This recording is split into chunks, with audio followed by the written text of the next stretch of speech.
지난 2019년 동료 16명을 살해하고 탈북한 어민들을 북으로 돌려보낸 사건에서 이 어민들이 당시 남쪽으로 귀순하겠다는 의사를 자필 문건으로 남겼던 것으로 나타났습니다. 당시 정부는 어민들의 귀순 의사의 진정성이 없다고 보고 북송을 결정했는데 이런 판단이 옳았는지를 가리는 중요한 근거가 될 것으로 보입니다. 홍주혜 기자입니다. 지난 2019년 11월 북한 어선 한 척이 동해 북방 한계선 NLL을 넘어와 우리 해군에 납포됐습니다. 배에 타고 있던 어민 2명은 동료 16명을 살해한 뒤 도주했던 것으로 드러났고 정부는 합동 조사 끝에 이들을 북으로 다시 돌려보내기로 결정했습니다. 어민들이 귀순하겠다는 뜻을 서면으로 작성해 제출했지만 남하 동기와 행적 등을 살펴보니 진정성이 의심된다고 본 겁니다.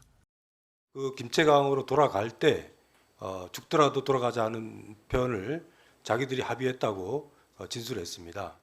기순 의사를 밝혔지만은 그 기순 의사의 진정성으로 인정하기는 어렵다라는 것이 정부의 판단이었습니다. 그때 어민들이 자필로 이른바 귀순 의향서를 썼다는 사실이 다시 확인됐습니다.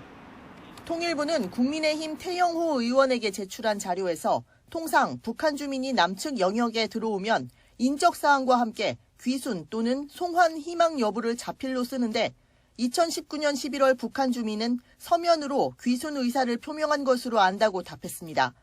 어민 호송을 대한적십자사가 아닌 경찰 특공대가 맡았던 배경도 공개됐습니다.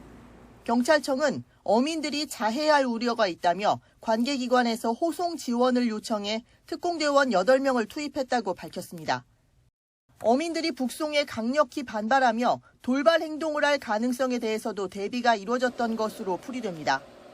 이런 가운데 통일부는 당시 조치에 잘못이 있었다고 시인했습니다.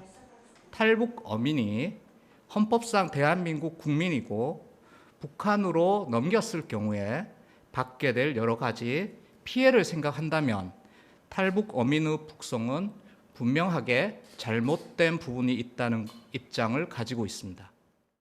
또 당시 통일부는 합동정보조사 참여기관이 아니었지만 조사와 선원 추방 결정이 이루어진 직후 국가안보실로부터 언론 브리핑을 해달라는 요구를 받아 브리핑을 진행했다고 밝혔습니다. YTN 홍주혜입니다.